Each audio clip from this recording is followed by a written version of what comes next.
আল্লাহ সকলের কায়েম মদদ খেদমত আমাদের সবাইকে করার তৌফিক দিয়ে দাও।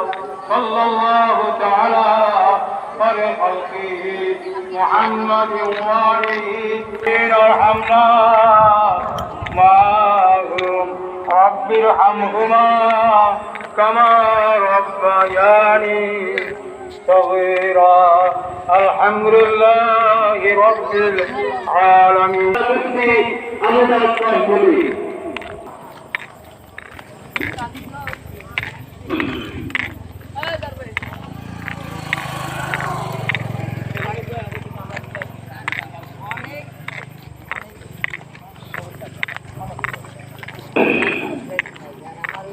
আসসালামু আলাইকুম ওয়া রাহমাতুল্লাহি ওয়া বারাকাতুহু।